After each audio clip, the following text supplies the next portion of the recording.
we are ready to hop into Game 2. This is Team Substitute versus Gulch Trotters, Team 4 versus Team 5 in the time trials for this region, both representing A and Z, and it's going to be an interesting one. This should theoretically be even closer than the last series, but I'm not sure if that's possible as we head back to More of Souls. And Gurren, you and I were talking about this pre-cast today, about how there's only so many variations of the pulls you can do in this dungeon. Oftentimes, I mean, you're just going to pull everything with Imran, you're going to pull everything almost up to Harboron, and then Harboron, you're going to do the whole boat, oftentimes with Skjall and then Helia. So I'm expecting out of both teams right away to see a similar pull here right into Imran. Yeah, so they're pulling all the trash with the bus.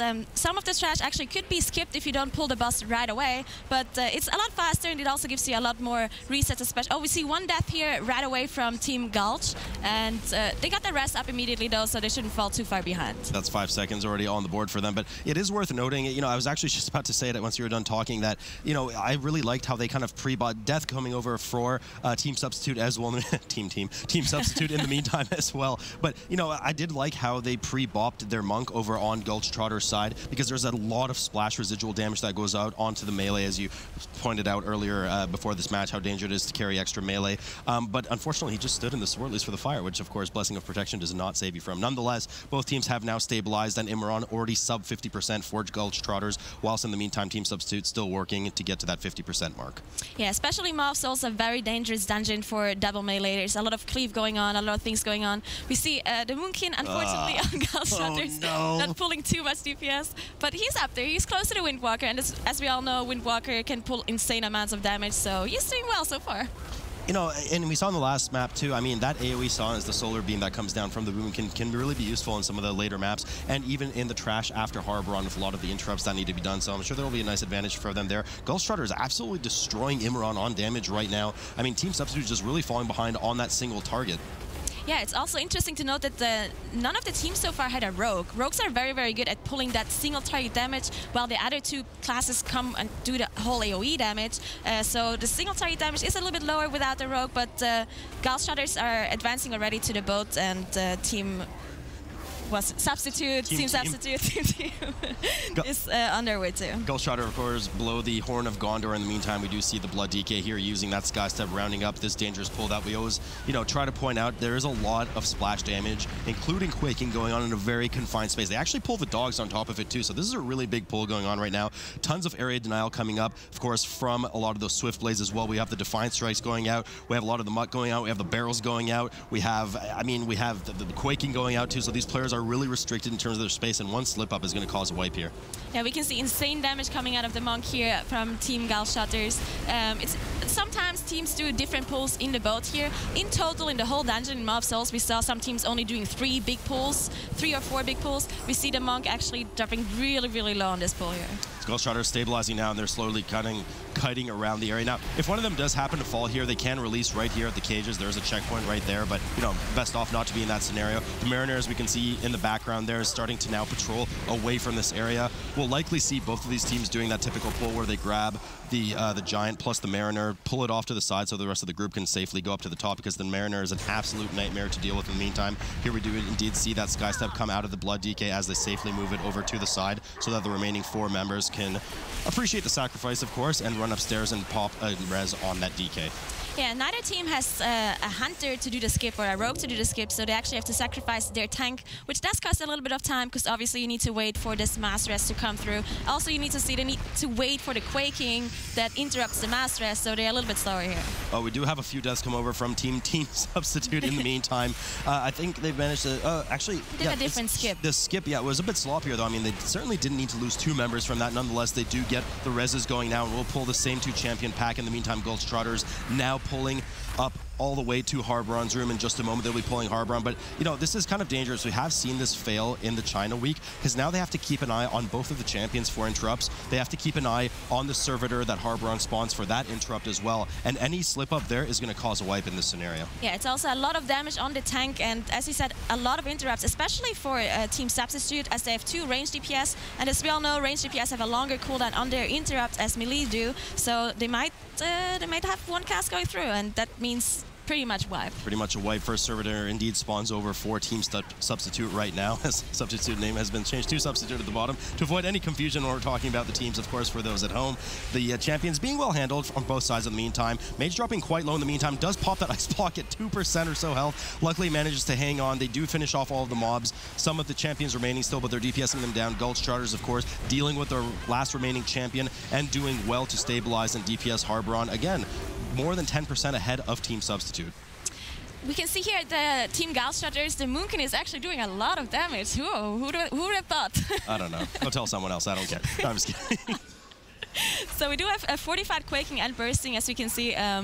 The ads that die also apply bursting. As if you pull the trash to the boss, of course the ads that spawn during a boss fight don't actually apply bursting, but they also have to be careful with the Quaking, especially as they dodge the scythe from the boss coming out, the Cosmic Scythe. You gotta be careful as well, and all the swirlies on the ground, to not kill each other with the Quaking or get hit by anything else. Yeah, so it is important kind of to drag the boss around this area, as you were alluding to, because that Nether Rip is a lot of area denial. It randomly spawns near players quite frequently as well. Now, you can never have more than 3 rounds of Nether Rip at any one time, but you certainly don't want to get trapped in a corner, especially because if one of the ranged, such as the Boomkin, is lagging by themselves in the distance, they can pop the servitor by accident way far from the group, or be stunned by the mobs and spawn the mobs way far from the group, which causes everyone to have to run through that area denial. So both teams doing really well to stick together. Now Gulch Trotter is about to kill Harboron here, and I expect we'll see a very big pill on the boat, where probably that Solar Beam is going to be really useful, Nagura. Yeah, we can see them pop the Sky Step and charge into this mob group here. I think they're not going to pull the mini boss, as it is very difficult to pull the mini boss on top of this group. It does a lot of damage to the tank. You need perfect stance and AoE silence. As you mentioned, the Solar Beam is very, very good for this pull, as they stand in the beam and are silenced for a very long time. The tank has to kite at some point because it's just too much damage to handle at some point. Although on Free Marcy's side, we actually saw that they killed the mobs so quickly that the tank was safe, but indeed, as you alluded to, the Blood DK starting to now kite for Gulch Trotters as they finish up the remaining mobs here in the meantime, trying to stabilize with that massive amount of bursting damage coming up on the teams right now. They do have 3 mobs left, so they seem to be stabilized. No deaths. Actually, no, they did have 1 death over. A few deaths for Team Substitute, as well as the tank goes down on Team Substitute now. They do well, of course, to immediately pull the mobs back to Harboron's deck, as over there is where the new checkpoint is, so the tank can immediately release and try to pick up some of this pressure. Thankfully, they do have a Warlock with the slow ring, so when the tank dies, they actually have an easy time kiting. You see the healer die as well. Also, not only is it a big pull, and it's very difficult to deal with all the interrupts and the CC going on and the big tank damage, but they also have, it is bursting, right? So as the mobs die, it's also a lot of AoE damage on the group going on, so it's hard to deal with. Right, you are. Team Substitute now stabilizing. Gulch Trotters having already pulled Skjall and all of his skeletons over there on the side. Now, this is the last mob worth 8% worth of trash that they need to kill. Once they do this, the fog wall will dissipate and they will have access to Helya, the last boss. Gulch Trotters looking in quite a solid position right now. Another 3 deaths taxed up for Team Substitute, slowly capsizing on that side. In the meantime, Skjall looking nice and stable, making sure they're getting their interrupts on him and getting ready for Helya soon.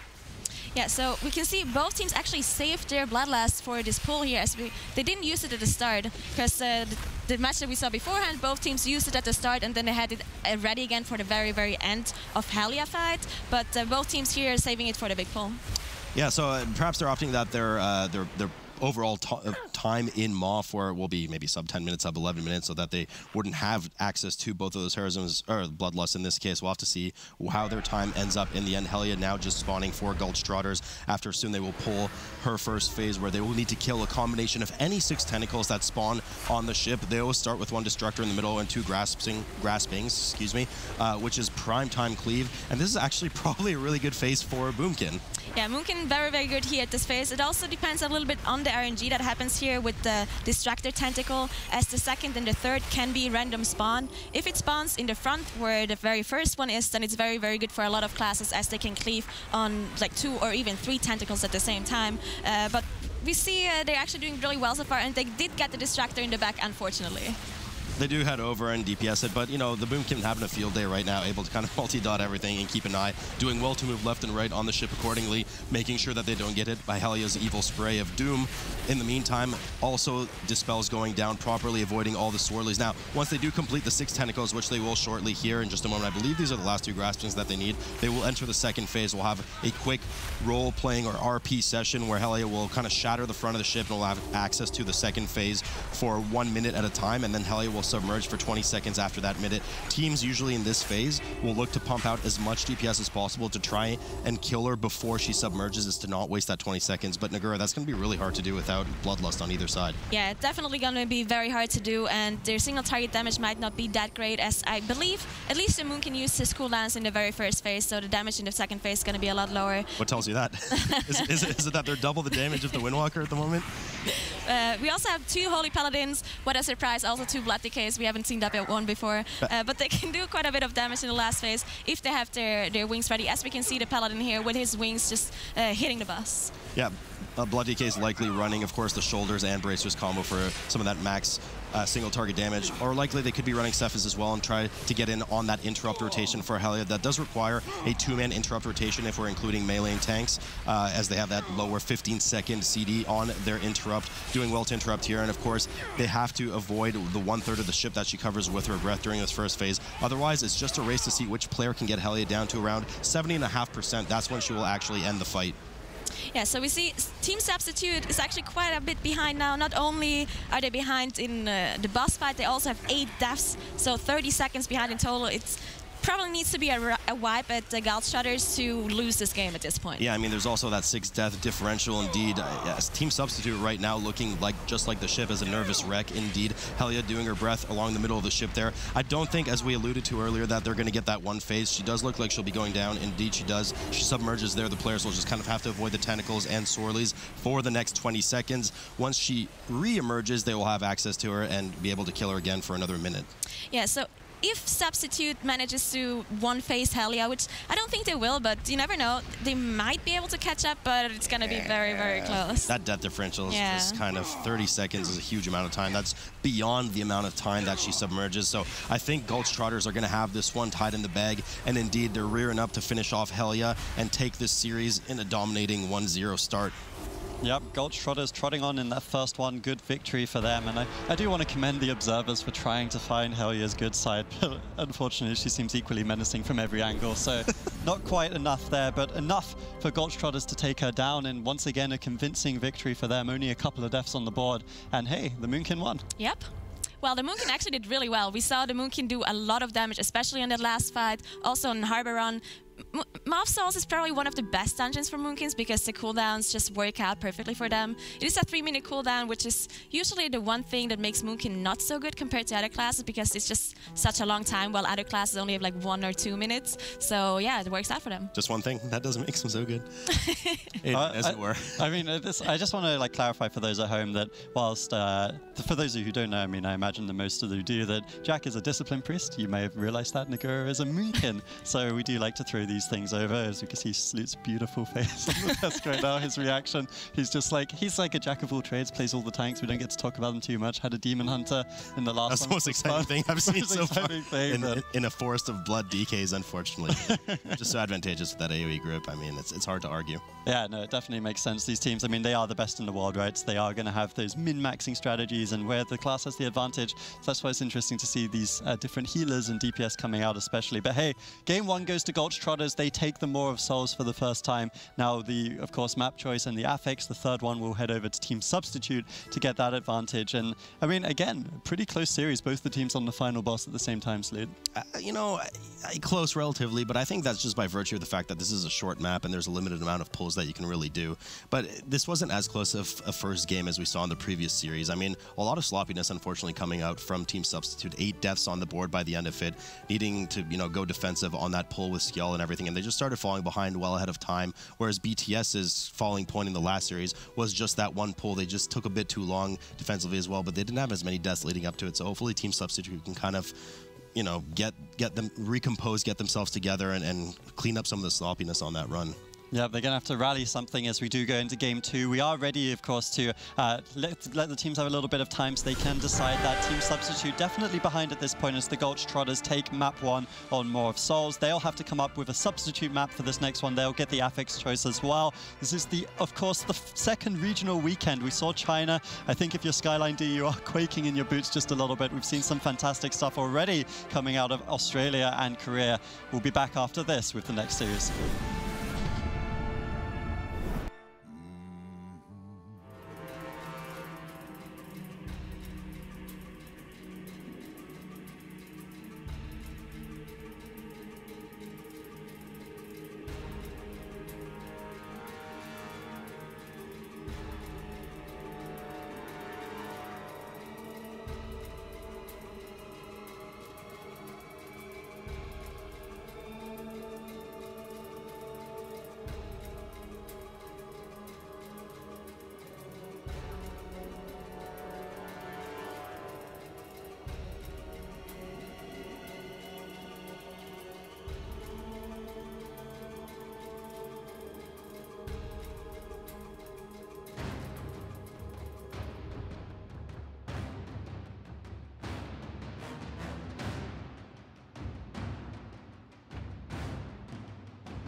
We're all geared up for Game 2 of Gulch Trotters versus Team Substitute here. They've gone over to Vault of the Wardens is the map choice coming out of Team Substitute. And the affixes here are going to be Quaking, Fortified, and Volcanic. So Quaking being that third affix locked in. I am your host for the weekend, Healing Stat. And joining me once again, we do have Sloot and Nagura for this series. Some Moonkins, so definitely nice to have Nagura on the desk for that one. And interesting DPS compositions coming out throughout the weekend. But I do want to dive into this map.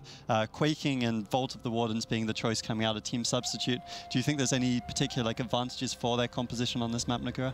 I don't think so, especially because Quaking and Volcanic don't really do anything. Like, it's not too disruptive, and they also have 2 range DPS, so Quaking actually is more annoying for them because the other team only has 1 range, and as we all know, melees don't usually cast many spells, so Quaking is not going to interrupt them. The only thing that is a little bit annoying if you have a lot of melee is you actually need to spread out so you don't damage each other, so that's the only downside about it.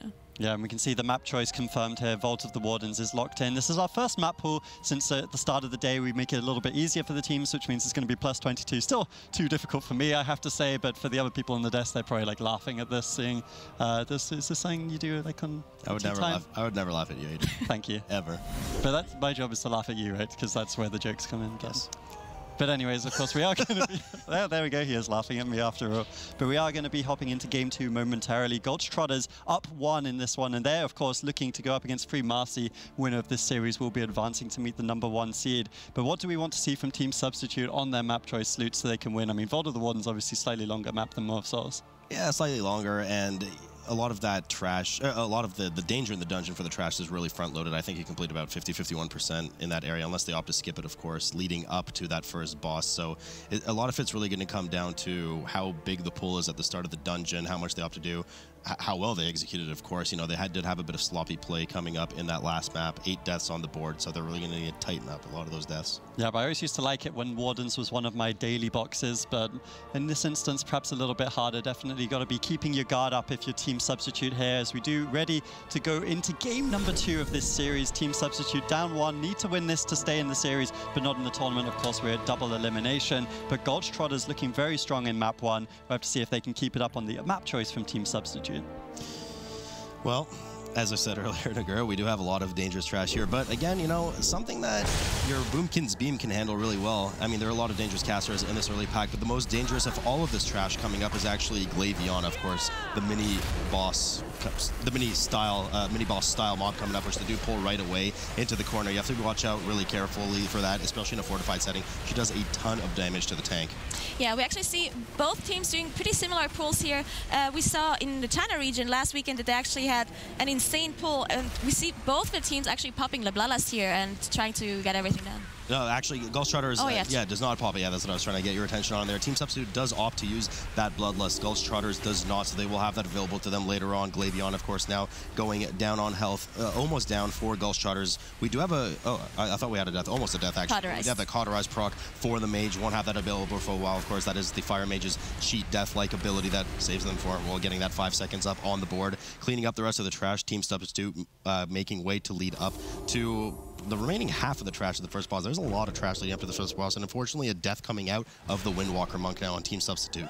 Yeah, there's a lot of damage going on with the mini-boss pulsing AoE after the Metamorphosis. And there's also, I mean, you can, as we said earlier, Quaking is not too disruptive, but you can get some really unlucky timings with Quaking overlapping with some AoEs coming out. We actually see 1 death here at Gulch Trotters as well. The Demon Hunter is going down on this big pull there.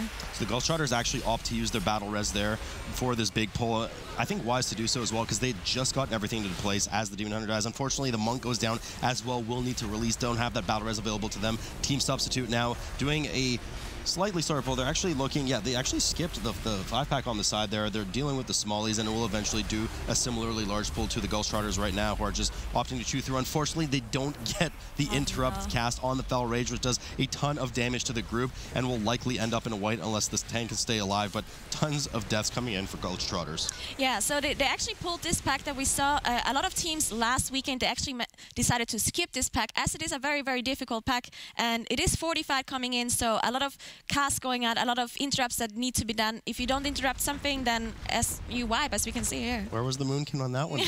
Didn't help them that time. Gulch Trotters with a full wipe, needing to run back in the meantime, while Team Substitute now just dealing. Slow and steady wins the race here. They are dealing with that trash, do manage to finish it off, and of course they've started the RP for Tirathon, which is the first boss of the dungeon. Now, shouldn't be too difficult for them. This is a fortified setting. This boss does have 3 phases associated with it. One is at the start, just in kind of humanoid phase, after which we will enter the Vengeance Demon Hunter phase at around 70% or so, and of course the third phase at around 40%, where he goes into Havoc form and starts pulsing AoE damage on the group. Yeah, so they also do in another phase where at spawn, we can see they have a Warlock. Sometimes a Warlock runs Sephu Secret and banishes one of the ads to get this Sephu's proccing, and then he can proc it throughout the fight. We see usually that the ads need to be interrupted. As you said, it's fortified, so usually the ads are not a super big deal, but you should still interrupt them so you don't get big damage coming in on top of quaking and the AoE that happens at the very end of the boss fight. Gulch Trotters now dealing with a similar pull, of course, on the right side of the screen. We do have that Purg proc on the Blood DK already. We'll have to keep an eye on them. Tirathon now down to 67% on Team Substitute side. As that chain is thrown out with the Warglaives now, this chain is particularly irritating for a lot of players, especially casters and healers, as they will need to well pre-position ahead of the chain to not have to move too much on this boss, while in the meantime, the tank and the melee will kind of play ring around the rosy around that fountain area. Yeah, and later on in the next phase, we see the I-beam coming out of the boss, so it can be very dangerous with this chain here in the boss fight. If you fall too far behind as a tank and your whole group doesn't move up further, then it can be very dangerous to also dodge the I-beam at the same time. But you see the Blood Drinker go off from the Blood DK there. Pretty standard pick for most Blood DKs, increasing that single target damage. Tirathon now moving around the outside of that basin in the middle. Ads spawning in, do well to grab aggro from the tank, interrupt the Fellow Furies before they reach too many stacks, and explode on the group, of course. While in the meantime, Gulch Trotters now move around and are ready to pull the first boss as well, but they're substantially behind at the moment. I mean, 6 death differential, and they've just now pulled the first boss. I mean, this is a huge gap to overcome, Nagura. Yeah, I mean, they do have their Bloodlust now ready for this boss, but they used it just now. It was a long time already spent in the dungeon without actually using the Bloodlust, and they don't get their sated debuff going on, so they're actually far behind in the Bloodlust timer as well, and they're also behind in enemy forces. They're 4% behind, so it's going to be hard for them to catch up, and it was their map pick as well. Yeah, so far Team Substitute really looking like they're dominating that pick well, that they chose. They do finish the boss off and move over, so yeah. I got you. It's not their map. Yeah. So Team Substitute now moving over. So we do have kind of a 2-pronged attack here, where you will have oftentimes one DPS, as we see that Bop with a Paladin running over to one side to rack up the Imps, as the rest of the group moves over to the left, combining them in front of the Imp Mother here and DPSing them all down as they do give percent, and now chewing through the rest of the health of this Imp Mother in order to unlock access to the elevator, which leads, of course, to everybody's favorite boss downstairs, Inquisitor Tormentum. Yeah, slowly but surely, Gulch Trotters is getting lower and lower in the bus, so they're catching up a little bit, but yeah, it's going to be difficult for them to get to the time that Team Substitute is on right now. Tirathon now at 20% for Gulch Trotters as they dodge that I-beam, and of course the chain menacingly comes around the side for them. But I mean, Team Substitute is taking quite their time on this Imp Mother right now. Should be dead by now, fortified or not, but taking a fair bit. They do well to kind of grip every Imp that keeps spawning in to make sure that they rack up all the small percentage that they can prior to moving downstairs, which will allow them to avoid maybe 1 or 2 of the hounds that exist down there for the extra percent that they will need. Yeah, we will probably see the hounds getting pulled to the bus, as we saw most teams in the Jana region last weekend do as well. Gives you extra percentage, and to be fair, the dogs give quite a lot of percentage, considering that they don't really do much as long as they're not Scorchers. Of course, it's Defilers and Scorchers, 2 different kind of dogs. The Scorchers actually explode when they die, and it does quite a bit of damage on fortified, so you gotta be careful. But the Defilers don't really do much as long as you just interrupt their drain, which stuns you. Yeah, you just have to make sure to interrupt indeed as they are up to pull. Now, there are 2 kind of strats to this boss. One of them is to opt to fight the boss at the jails that he summons, which happens at 70 and 40%. He will summon one of the random 4 jails in the corners. The other is actually to LOS or line of sight the boss upstairs, as to allow the mobs that he spawns to not be able to cast on you and then run over, and you will then need to kill them and pile them up. But of course, that is not very good for DPS because there's a lot of downtime waiting for the boss and all he has to come in. And Nagura, as you said, of course, they do pull 2 Defilers along with Inquisitor Tormentum here. Yeah, we saw Skyland D last time around actually switch up the strat depending on what door the boss opened. We'll see what kind of strat Team Substitute chooses here and see how they're doing. Tormentum now going to 70%. So as we said, they do opt to go over to that first jail and not wait for them. Now the Warlock is particularly menacing in this group outside of the Annihilator as well. The Warlock, if the seed casts go off, there's a ton of damage that goes in on the group. But also, as you know, you're no stranger to, of course, is a range. The Annihilator will charge the range and drop aggro and also knock up and stun the person that they charge. We actually saw the Annihilator charge through the Warlock's pet and kill it, unfortunately. So that didn't work out well for the Warlock, but he can just resummon. We see the mage actually blocking here, ice blocking because of the charge. Because of the charge, but he didn't get very low in the meantime. The tank does, of course, need to be very quickly to snap threat back with either a grip, in this case, a death grip from the DK, or that taunt in the meantime. Tormentum just now reaching that first jail for Gulch Trotters on the right side of the screen, opening the same jail, of course, for both players, as Tormentum getting down to 43% on Team Substitute side, and will be opening up that second jail. Now, some of these jails, of course, are worse than others, Naguro. You know, the Shawling one is probably the easiest one, where you just round them up and make sure you spread out for the debuffs that explode after. So we'll have to see which one they get in just a moment here. Yeah, there's some very dangerous portals that get open where there's a lot of different mobs that need to be interrupted, and if you don't interrupt, then either there's a lot of AoE damage, like a seed coming out, or throw dynamite. Like, there's a lot of difficult mobs to deal with for sure. So they do opt to use that AoE grip right away, get these mobs together in the kind of Faceless One area. There is a Scorcher that somehow weasels its way in at the bottom. We're going to have to keep an eye on who let that dog out. In the meantime, Gulch Trotters moving up to LOS, 39%. So it's interesting that on this pack they chose to line of sight, whereas, because with the DK you kind of have that advantage to right away grip everything together, and in their case also get that solar beam down right away. So I'm not really sure why they chose to play it so defensively. They are going to lose a bit of time and damage on that as a result. Yeah, so we see Team Substitute never chose to do a line of sight strat, which, as you said, is faster with the DK mass grip coming in, and it's just like it's less downtime and gives you more damage, and especially for the, as it's a Warlock and a mage, so it's less time to walk around, because if you're moving, obviously you can't do very much damage if you're a caster. They do well, though. Inquisitor Tormentum does round up at 15% of Gulch Trotters, but is about to fall over on Team Substitute side, after which we will see them move up to that mini-boss, the Mother, of course, with the 4 Hounds. Now, there are 2 Scorchers and 2 Defilers in this group, so they'll have to deal with both, wanting to make sure that they try to kill them in a staggered fashion, is to not get too much damage explosion on the group, and making sure that not too much damage comes in on the tank in the meantime. Yeah, we said do have a Warlock here, so in case the passive cleave goes out of hand and the Scorchers are about to die at the same time, then the Warlock can last minute just banish one of the Scorchers so the explosion doesn't come out at the same time. The mini-boss also has an AoE silence where the range needs to stop casting for a second, else they get interrupted, just like pretty much just like quaking. So it's double quaking on this mob, unfortunately, for them. Both teams, as you can see, in the 85, 86 mid-range around for that trash completed percentage. They will bump up to the low mid-90s after finishing with this pack here. And we'll expect, of course, then to see a lot of skipping after these next 2 bosses. We do have 2 bosses coming back-to-back for both of these groups in just a moment. And whether or not they go to, of course, Glazer or Ash Golem first, oftentimes depends on how the CDs for the groups line up. Sometimes Bloodlust is something to take into consideration for these teams, depending on how long it takes. Wouldn't be surprised, for instance, if Team Substitute actually goes off to Glazer first in order to allow that Bloodlust timer to come off, and then goes over to Ash Golem. Yeah, for sure. So we see Gulch Trotters actually caught up quite a bit. I feel like they're pretty even now. They actually killed the mini-boss before they killed the other ones. Of course, the death difference is still quite huge, as it's 7 death versus 1 death, so it's a 30 seconds difference. So we're actually seeing both teams, if my prediction is incorrect, we're seeing both teams run over to Ash Golem in the meantime, our resident Molten Giant that has been frozen in ice here in the Warden's jail.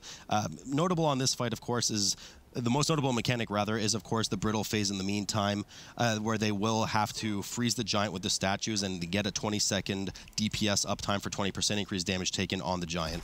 So we actually see them pop Bloodlust here on this boss, as the Bloodlust timing was a little bit wrong, as it was the Mage that had the debuff, but the rest of the group didn't, as the Mage is a legendary that makes him be able to use Bloodlust more often, so we had a small display error there. They used their Bloodlust for Ash Golem here. The other team, Gulch Trotters, does not have their Bloodlust ready, so they're probably going to use it for Glazer afterwards. Right, you are. Indeed. So we do have the shattering of the ice on both teams in just a moment. They will likely have to play a double brittle phase. Maybe. It depends how much single target they can pump up during that brittle phase, but once he restarts his phase 1 here and fires things up again, he will spawn some mobs around the area. If any of those mobs, the small fire elementals, come in contact with some of the fire on the ground, it will cause them to explode for a substantial amount of damage on the group. Now, of course, players can also run in and absorb these zones by themselves by pre-MSing, pre-immuning, or just absorbing the damage themselves to make sure that they intercept them and the ads don't absorb them. Unfortunately, one of the embers falls right on top of one of those zones, though. Yeah, so the detonate, as we just saw go off on Gulch Trotters, does not do too much damage on level 22 when it is 45. So some teams choose to just not absorb the zones on the floor. It obviously costs a little bit of damage if someone has to walk around and absorb everything, even for the healer, as he could be DPSing otherwise. Gulch Trotters now entering their second brittle phase, cold as ice and willing to sacrifice. Ashgolm going down in a moment. They will be heading up the stairs very promptly after this to head over to Glazer, the eyeball boss. But you know, Nagura, Team Substitute really not very far behind at this moment. 8%, they'll be entering their... have they entered the second brittle phase or not? Oh, there it is right now, exactly. So they will be finishing it off promptly here as well, and following suit to Gulch Trotters, needing to go over to Glazer. Both teams, of course, need to kill Glazer in order to get access to the final boss. Yeah, one interesting thing we just saw come out of Team Gulch Trotters, they did not use a second potion during the boss fight, so they're able to use a ladder walk potion to get faster to Glazer, as it is a pretty long run to the boss. And we see also that Team Substitute is on the way as well to the second boss. And as we mentioned earlier, Team Gulch Trotters still actually 1 minute cooldown on that Bloodlust, so it might not be ready for the first focus phase. No, but they should probably have it available for Cordana if they choose to save it, obviously. Glazer will, of course, at the start of the fight, have about a 40-second uptime on where you can DPS him. You will want to redirect those blue orbs flying around the room that he summons 4 at a time. Once they hit one of the walls, it will target the closest player to them and redirect in that direction, so the player can actually pre-position themselves well to make sure that those orbs hit the boss as opposed to one of the players. As we see here, Glazer now entering that immunity phase where that beam must be intelligently redirected by the players using the statues. And Nagura, you want to make sure that you kill that pulsing evil statue before the laser hits it, otherwise it will kill the group. Yeah, exactly. And once the laser actually hits the boss, his focus phase is over, and he actually gets a damage increase on him for a couple of seconds for 100%, which is they do not have their Bloodlust ready, unfortunately. Still 10 seconds on the timer. So they're still going to kill the boss, though, as we see an insane amount of damage coming out of the Windwalker here. And the other group is just, seems Team Substitute is in the focus phase as well. And yeah, they're just very slightly behind. It is worth noting that even if they had Bloodlust available, perhaps it wouldn't have been the best use. I think there would have wasted some of it. By the time they were done with that 100% damage burst phase on Glazer, the boss was already around 22-23%, so they're able to clean that up well, and now we'll head over and likely skip that Jailer coming up in just a moment. Now, they don't have access, of course, to a Rogue, and I doubt they're going to want to use their Invis Pot, so I'm probably seeing that the tank is going to do the whole pull to the side thing here, sacrifice themselves while the rest of the team runs over. We are seeing the Blood Deacon for Gulch Trotters do just that. The Jailer gets pulled to the side, the other 4 will run by safely, and of course, res the poor tank who has sacrificed himself heroically on the other side of the Jailer. I actually want to see what exactly they're doing here. I'm not sure if it was a miscalculation when it comes to enemy forces, because both teams are actually in 98 and 99%, and I'm not sure how they will be able to skip the 4 spiders here, as they have to kill the last spirit, which will give them the last percentage, but I'm not sure how they will skip the 4 spiders, and if they're not, then they killed a little bit too much trash. It's possible. I mean, we did see for a couple, or for at least for Team Substitute, that they had that extra, Scorcher come in during the fight with Inquisitor Tormentor, so perhaps that was not intended. We'll see in a moment here just how they intend to deal with these 4 spiders, and they intend to deal with them by killing them very promptly. So you're absolutely right. They did overpull some trash. After this, though, we will see that typical skip where they will invis an avalanche potion and safely go down beyond the next set of spiders over towards the gate leading to Cordana. Team Substitute now just going down in the elevator. Yeah, we saw the skip here coming out of the mage, not as usual with the tank.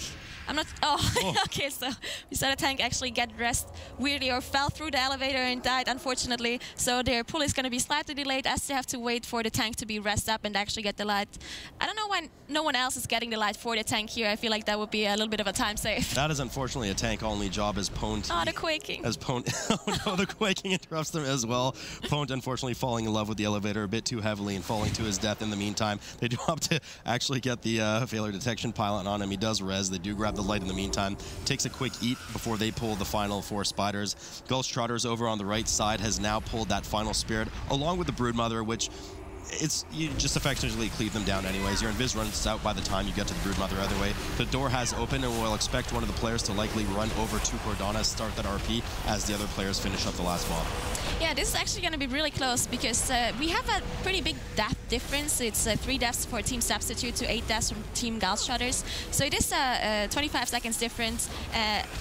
we see Team Substitute is behind though, especially because the tank death that we saw and the quaking interrupt. We actually see the monk die here for Team Gulch Trotters. Not sure what exactly happened. Maybe he died at the very end. Battle res there too, I think. I mean. Oh yeah, they did. Now they have 0 battle reses. Yeah, they did. I'm sure there's the battle res there. I think they would have been free to clean it up. Nonetheless, Cordana now being pulled for Gulch Trotters. We see that Bloodlust go off as they start to pump as much damage. Now, she does kind of have 3 phases to her. One at 75%. She will disappear into the darkness of the platform. The players will be stripped of the light, and she will spawn a shadow of herself that can be stunned in order not to get some of that cleave damage on the group. Once that shadow is killed, it will reveal the light, and the players can then use the light to expose Cordana yet again. And then, of course, Nagura at 40%, we have those walls come up. Yeah, so the walls come up 40%, she gets immune and flies in the air, and then the person with the light has to reveal the walls, else you're not able to see them. Usually it's not a big deal for teams to dodge them, as it is not the most difficult mechanic in the whole dungeon, but sometimes it can be risky, especially if you stand on the very edges of the room and the wall spawns on top of you, so you gotta be a little bit smart when you move around with the light. And it's important, of course, the person with the light ahead of time cleaning up some of those void pools on the ground as to make sure that they can return to the group for that wall phase and expose the wall as well so that nobody's caught in too terrible of a position.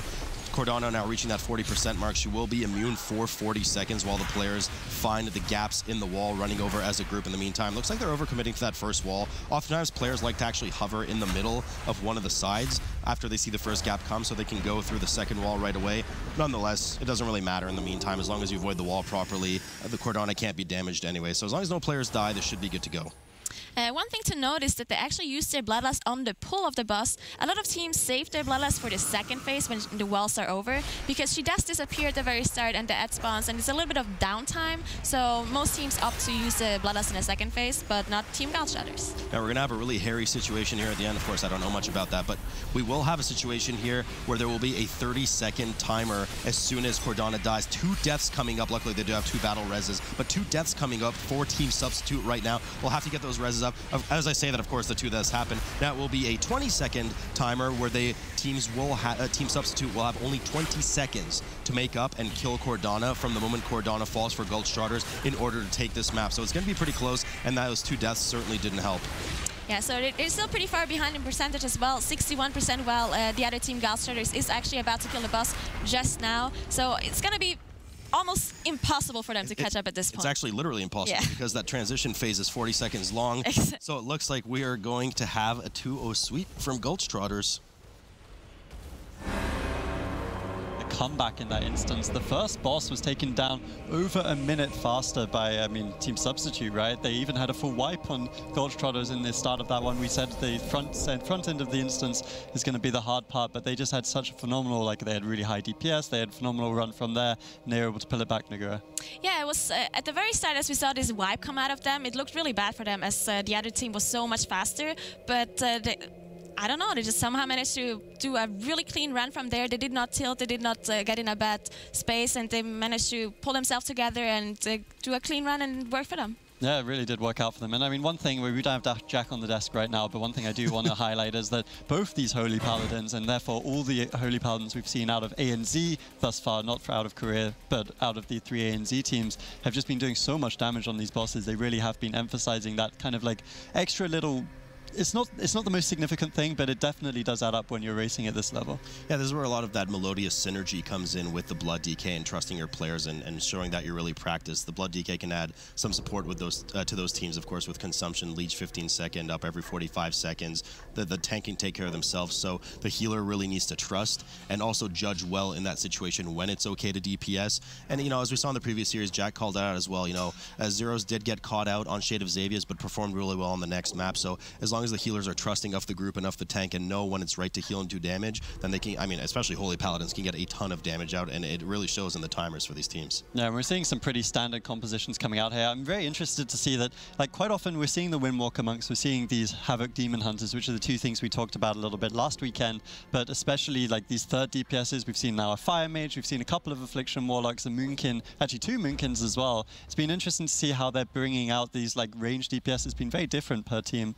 Yeah, definitely. I love this APAC region already, as there's 2 Moonkins already, so I'm in love with this region already. And yeah, the Moonkins have been doing really great so far. And as you said, like the compositions have been quite a bit different to the China region. A lot of Windwalkers. I think every group so far had a Windwalker in them, and the Windwalkers obviously have been doing a lot of damage. Yeah, I mean, they have, right? Like, I wanted to show off that the Moonkin had been doing quite a lot, but it wasn't quite enough for me to do it. But we are, therefore, going to have our second series of the day out the way. Gulch Trotters taking that one 2-0. They're on their high horse, and they will advance to the upper bracket to face Free Marcy later today. That's definitely going to be one to watch out for. Next, we're going to have the returning Korean team, Gurumu, going up against another team that did very well in the time trial, Psy. Don't go anywhere. The MDI will be right back after this.